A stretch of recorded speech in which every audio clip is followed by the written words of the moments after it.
Did you recently overeat? Did you eat too much dinner? Or did you go out for lunch and just completely binge? Well, it's not as detrimental as you think if you put the right things into place.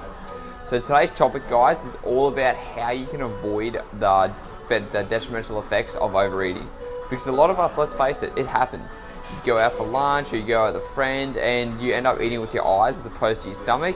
You eat a lot of food, and then what happens after?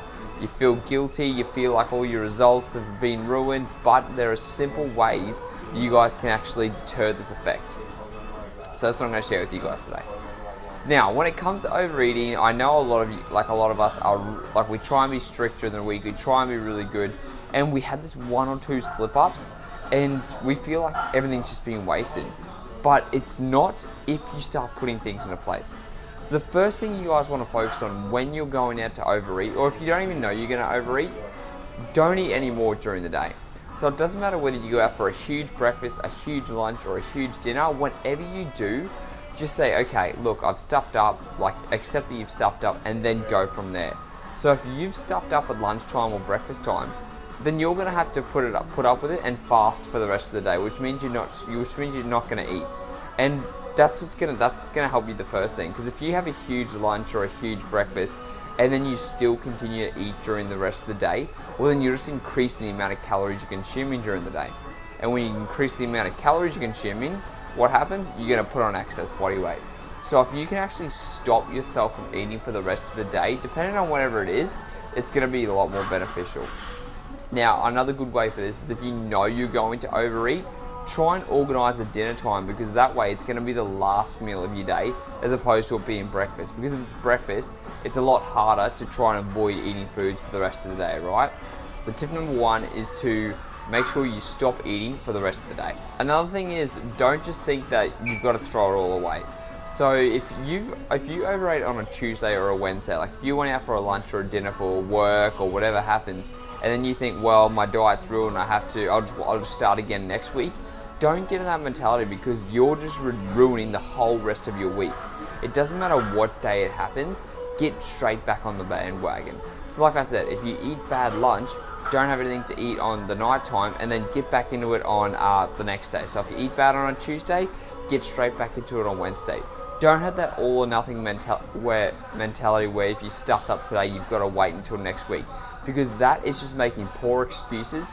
And at the end of the day, you're going to keep regressing and regressing and regressing instead of working towards your goals. So don't have that mentality of it's either if I overeat, I have to wait until next week because all my results are ruined, or if I eat a bad breakfast, well, I might as well have a bad lunch and a bad dinner because I've already stuffed up.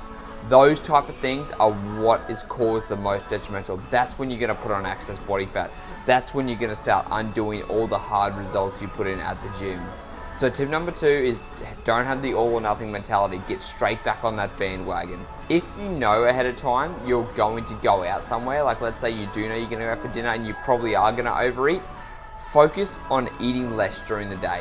So what I like to do is a couple of things. Number 1, you can actually fast. So what you do is that you avoid eating all food during the day, so that way you've got an amount of calories, you've got all those calories to eat during dinner. Because if you know it's going to be a big meal, or if you're going to go to a buffet, if you fast during the day, let's say on average you consume 2,400 calories during the day, well, it's actually going to be harder for you to consume 2,400 calories in one meal, unless you kind of force it. But that's a really good way to try and deter the calories. Another way is if you're someone who doesn't like to fast and who wants food during the day, stick to lean protein like chickens, lean meat, fish, all those sources, and vegetables. Avoid your carbohydrates and your higher fat foods, because that's what's going to have the most amount of calories in it. And if you can save that for the rest of your day, it's going to be so much more beneficial. The less calories you can consume during the day overall, and you can allocate them towards the night time, it's going to be easier for you to not have a bad result. So just think about this. If someone's eaten crappy food all day, as opposed to someone who's just eaten one bad meal and hasn't eaten for the rest of the day, the calorie equivalent for that one bad meal probably wouldn't make up for the amount that I actually didn't eat during the day. Another thing is to future pace, to think about, okay, so if I'm going to go out on Saturday and today's Wednesday, why not reduce the amount of food a little bit every single day, so then I'm not gonna have it's not gonna be as bad on Saturday. If you can future pace and you think about all these things ahead of time, yes, it takes a little bit of brain power, but it's gonna save you at the end of the day. And these little things is what caused me to stop stressing. Because what I used to do, right, I'll tell you guys a story. What I used to do is if I would go out to a buffet, or if I'd go out with a friend or family member and I would, go out and then I'd end up overeating, I would feel so guilty. I would hate myself. I would be like, oh, I've got to go and do an exercise. I've got to go and burn off all these extra calories. I've ruined my week. And I just felt like terrible all the time. And you don't need to beat yourself up if you do these little things. If you start putting things into play, it's not going to have that bad result. It's not going to make you fat. It's not going to undo all the hard results you put in over time. Another good thing is, so what happens after you eat a high, whatever it is, like whether it be high fat, high carbs, just a big meal, your blood sugar rises, right? And a way to reduce your blood sugar is to actually go for a walk straight afterwards. So go for a half an hour walk, 30-minute, an hour walk, just to get your body moving, get the glucose going. Because the worst thing you can do is have a big meal, it raises your blood sugar, it spikes your insulin, and then you do nothing. That's when it gets stored as excess body fat. So that's when you want to go for a walk, or that's when you just get up and go and do something. The best thing to do is to go, all right, if you go out with friends or family, oh, that was a big meal, let's go for a walk down the road, let's go and do some sightseeing, or let's go and do something. Get the body moving. Don't just feel sorry for yourself, go home, sit in a comatose and just do nothing. That's when there's damage going to be happening. And the last thing, exercise. If you can exercise before going out and binging, it's going to be less detrimental. Or if you can exercise after to burn some extra calories, turn it into muscle, either way, it's going to be so much better for you. These type of things are going to deter and they're going to stop you from having all those negative effects. So I want to go over them again really quickly. And if you guys put this into place, I promise you, you're not going to have that guilty feeling. You're going to get better results. And at the end of the day, you're not going to go backwards, which is what we don't want. We don't want to go backwards because we're working so hard, especially you guys putting the effort in the gym, trying to eat healthy, all those type of things.